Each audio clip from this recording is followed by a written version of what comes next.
경축! 드디어 성남대군이 세자가 됐습니다. 될 사람이 된 거죠. 위기도 있었지만 위기는 기회가 됐고 기회는 성공을 가져왔습니다. 불결한 아이 그리고 불길한 아이였던 성남대군의 낙인을 한 방에 지워버린 친자 확인이 바로 절호의 기회였죠. 중전과 임금의 합작으로 대비는 물론 황수건과 영의정이 더 이상 성남대군을 비방할 수 없게 만들었는데요. 뿐만 아니라 이런 걸 개이득이라고 하나요? 의도치 않았는데 의성군이 친자가 아니라는 사실도 밝혀졌죠. 황수건의 자충수이자 대비의 자업자득, 임금과 같은 유전적 현지를 가진 왕자들의 귀를 대비가 직접 만져서 판별했습니다. 그런데 여기서 잠깐, 우리 호동군은 왜 안 부르는 거예요? 살에 묻혀 귀를 만져도 몰랐을까봐? 태소용이 궁에 없으면 심심하듯이 그냥 봐도 웃게 되는 귀여운 호동군 좀 자주 나오게 해주세요. 암튼 여기서 의성군이 친자가 아니라는 점을 알게 됐는데요. 대비가 의성군 귀를 만졌을 때 찰나였지만 놀라던 표정과 너무너무 티나는 황수건의 동공지진이 겹쳐지면서 이제 끝이구나 싶었지만 대비가 아무렇지도 않게 거짓말을 합니다. 거기서 만약 의성군이 친자가 아니라고 밝혀버리면 그토록 싫어하는 중전 앞에서 자존심이 땅에 떨어지게 될 뿐만 아니라 자신의 자리도 위태롭기 때문이죠. 친손자가 아니라는 배신감보다 중전이 뜻대로 되는 게 죽기보다 싫었던 대비. 중전이 되지 못했던 대비의 열등감이 이토록 무섭습니다. 중전이 되지 않아도 좋으니 의성군을 세자로 만들어달라는 황수건을 받아줬을 때부터 알 수 있었죠. 대비의 한이 얼마나 컸는지 말이죠. 대신 전략 수정을 합니다. 훗날 중전이 될 세자빈으로 자기 말 잘 듣는 최악의 신부감을 선물하기로요. 안 봐도 누가 될지 뻔하죠.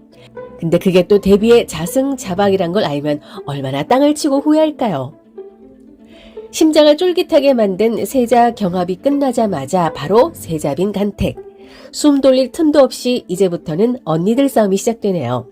처녀 단자 받는다는 방을 보고 아빠 병조한테 세자빈 될래? 뛰어들어오는 청아를 보니 세자가 바로 성남대군이라는 걸 안 모양이죠. 근데 이러지도 저러지도 못하는 아빠 병조. 이미 궁에서는 병조의 여식들을 살피러 온 것 같은데요. 얌전히 앉아있는 자매들과 달리 망아지처럼 뛰어들어오는 딸이 다짜고짜 세자빈 되겠다고 하니 청아를 입틀막 하고 싶은 저 표정. 하지만 합격! 왜냐면 궁에서 나온 상궁은 대비 쪽 사람일 테니까요. 이미 병조에게 세자빈 자리를 주겠다고 선언했는데 마침 딱 맞는 신부감이 있었던 거죠. 그야말로 천방지축에 외박을 밥 먹듯이 하는 데다 옵션으로 심장병이라는 지병을 가진 청하야말로 대비가 원하던 최악의 신부감이죠. 중전도 가만히 있지 않습니다. 강력한 후보를 찾겠다며 언더커버로 교수들을 직접 찾아 나서면서 후보들을 물색하는데요. 병조 판사의 딸 청아를 보고 그 몸가짐에 처음엔 눈살을 찌푸리겠지만 사람 볼 줄 아는 중전은 청아를 마음에 들어 할 것 같아요. 일단 성남대군만 보면 눈에서 하트 뿅뿅이 나오는 걸 포착하겠죠. 권력이 아니라 정말 사랑하고 있다는 걸 알게 되면서 청아를 최고의 며느리로 점찍을 것 같아요. 남들은 천방지축이라지만 중전은 과거 자신과 같던 활력과 생동감을 보겠죠. 그 안에서 나름 사리 분별 확실하고 지혜로운 면을 보게 될 것 같아요. 심장병을 극복해 왔다는 점을 오히려 점수 쳐줄 것 같기도 합니다. 무엇보다 성남대군도 좋아하는 걸 알게 된다면 자신과 이호처럼 평생 동반자로서 살아갈 수 있는 사이라는 걸 인정하게 될 것 같습니다. 대비에겐 최악의 신부감이지만 중전에겐 강력한 후보. 대비와 중전이 처음으로 같은 결정을 내릴 것 같죠? 그런데 대비가 추천한 후보를 중전이 군말 없이 받아들이면 대비의 의심을 살 수 있으니 처음엔 싫어하는 척하다가 못 이기는 척 받아들이는 액션을 취할 것 같네요. 이번 11화에서도 중전의 지혜로운 결정과 넓은 아량을 볼 수 있었죠. 가슴이 먹먹해지고 눈물로 뜨거워졌는데요. 궁중라인 네트워크를 이용해 난무하던 여론전에서 전공법을 선택한 중전은 이번에도 옳았습니다. 성균관 유생들에게 스스로 부정행위를 인정하고 평가의 취지와 본분을 깨닫게 하는 전략이 통했죠. 뿐만 아니라 태소용에게도 그랬고 보검군에게도 그랬습니다. 태소용이 아들을 위해서 한 일들이 오히려 아들의 앞길을 막아버린 결과를 가져왔는데요. 처음부터 보검군을 세작감으로 생각하지도 않았던 대비는 의성군의 페이스메이커로만 쓸 생각이었고 단순한 태소용을 이용해서 성남대군을 끌어내리는 데 사용했을 뿐입니다. 자신 때문에 아무 죄도 없이 억울하게 경합을 포기해야 하는 보검군에게 얼굴을 들 수 없는 태소용은 벌받듯 자책하며 처소에 박혀 지내고 있었는데, 중전이 태소용을 불러내 죄를 열거하며 나인으로 강등시켜버리죠. 일부러 그랬다는 걸 얼마 되지 않아 알 수 있었습니다. 원래 중궁전 나인이었던 태소용에게 딴 생각 나지 않도록 옛날처럼 바쁘게 몸을 쓰게 만들었습니다. 그렇게 정신 차리도록 만든 후 자식을 올바른 길로 인도해야 할 엄마의 자세를 일깨워주죠. 미천한 신분의 잘못된 선택으로 자신의 꼴 망쳐버린 엄마를 미워할 만도 한데, 보검군은 엄마를 벌하지 말아달라고 중전에게 요청합니다. 어미를 걱정하는 보검군의 손을 잡아준 중전은 심소군에게 했던 말처럼 아프면 아픈 티 내고 힘든 마음을 들춰서 보여주라 조언하죠. 오은영 중전의 조언을 들은 금쪽이 보검군은 어미 앞에서 목 놓아 울어버리는데, 그 모습이 절절해서 저도 뜨거운 눈물이 차오르는 걸 느꼈네요.